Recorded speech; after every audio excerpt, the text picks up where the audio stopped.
Представям ви Краси Радков, Виктор Калев и Любомир Нейков!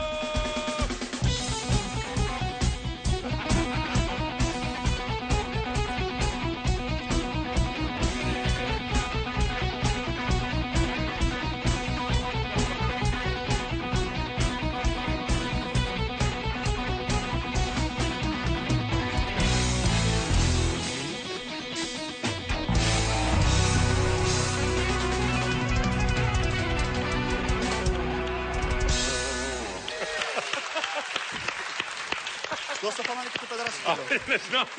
Това са... Това се заведохте двамата като някакви... Добър вечер, Това добър вечер. беше в първата им част на предаването. Между другото, много дълъг скетч. Голяма игра беше. Любчо, като белия колбой. Си просто невероятен. И искам да те... Само една шапка и... Аз сега ти казвам, че ми приличат на уния педали кълбойте тия двама. Какво? Приличат ми на уния педали кълбойте. Сега. Кажи, Любчо, давай сега. Абе, верно, що не се облечеш по-тържествено, за като сме ние? С костюмче нещо. Човече, аз искам да съм спортно. Не мога всяка... Аз съм всяка вечер с костюм. Добре. Искам да съм спортен, Дойдем и защото... ние по цвички, ако такова кажи. Това не са цвички, бе. Това са спортни обувки, бе, човече. Това е фин елеганс, бе. Виж колко Това е виж фин. какво. Защо ще ми се подигравате сега на мен? Не, с тебе няма да се занимаваме сега.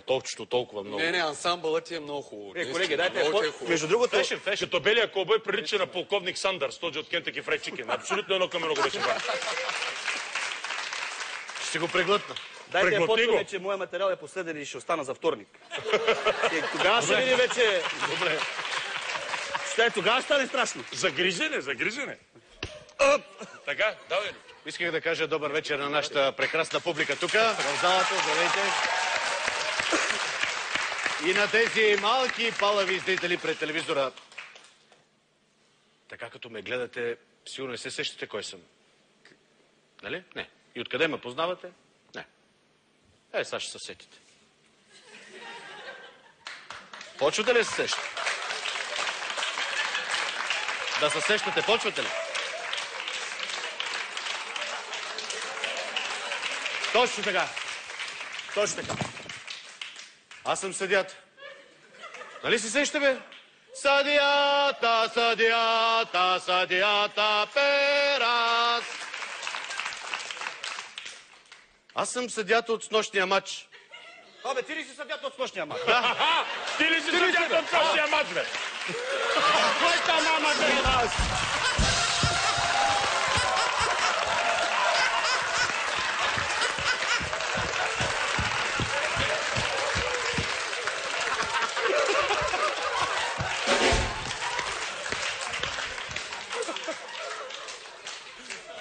Значи знаете, че по принцип ни е забранено да коментираме. Аз са попи, че не мога да гледам.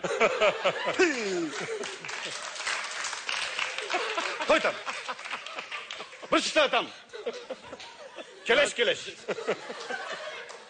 Сега си път жут. Беше... По принцип ни е забранено да коментираме, ма просто вчера ми се случиха толкова странни неща, че просто не мога да не ви ги разкажа. Значи, то вчера всичко за... Добре, бе. Дета, бе. Аз сам.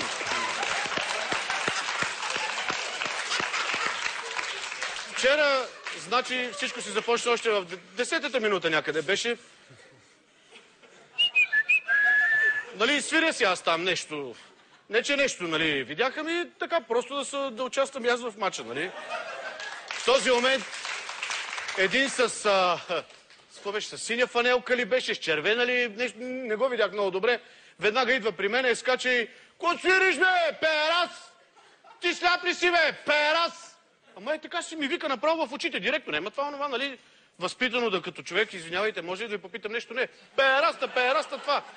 Ти сляп ли си, бе, Перас? И аз сега викам, сега какво да го изгона толкова рано, още в 10-та минута, леле, мале. После крив ма направят. И реших да си затрая, обаче онзи продължава. Ей, Перас, ти си сляп, бе. Аз естествено не издържах, обърнах се към него.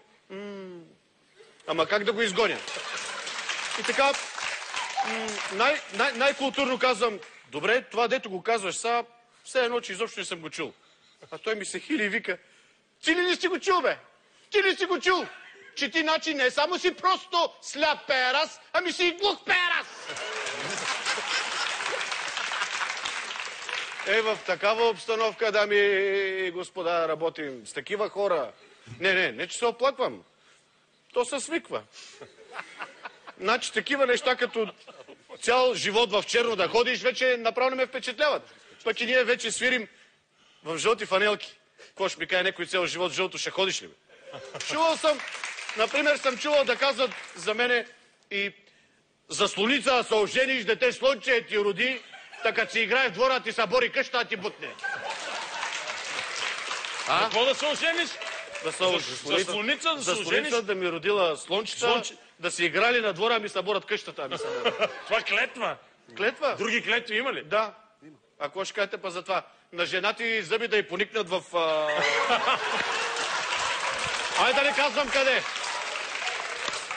глава. И друго му казаха. И какво? Какво още ми казват? Жена ти стоножка да роди, да не може да й насмогнеш на маратонка. Той има и друго. За столицата ти бутне къщите, ти строши столовете, та нема къде седнеш, та ми седнеш на... Ай, там! Какво толкова съм ви направил на тия хора? Какво толкова съм направил на тия хора? Добре бе. Ай, както и да е. Вече свикнах и с тия гадни викове. Съдията на сапун. Ама веднъж един мач имахме там... Дали Урмана? Наистина се притесних, защото там викаха не съдията на сапун, ами съдията без сапун. Каквото и да означава това. Както и да е. Аз сега да си доразкажа за снощи. Значи, по едно време гледам, зад едната врата нещо става. А гидката яко бие некого в публиката, ама го скъсват направо, му съдраха гаща на... Абе, да не ви разказвам. Отивам веднага при страничния съдия, викам, какво става там, бе? Що са бият, бе, а? Що са бият? Той вика, абе, един зрител хвърлил бутилка по главния съдия. Хвърлил бирна бутилка по главния съдия, демек по мене. Казвам, голяма работа. Какво като хвърлил? Нали не ме оцели? Не те оцели, казва страничния. Те затова го бият. Абе, това както и да е, свърши, нали? Свърши мача, всички знаете как. Аз каквото трябваше направих и след мача прибирам си сега в моята съблекалня да си тегла едно душче и по едно време при мен пристига треньора на един отбор.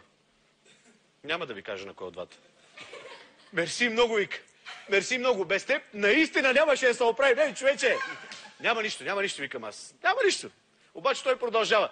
Добре ни подпря, вика. Много на време. Как стана така, бе? Нашите...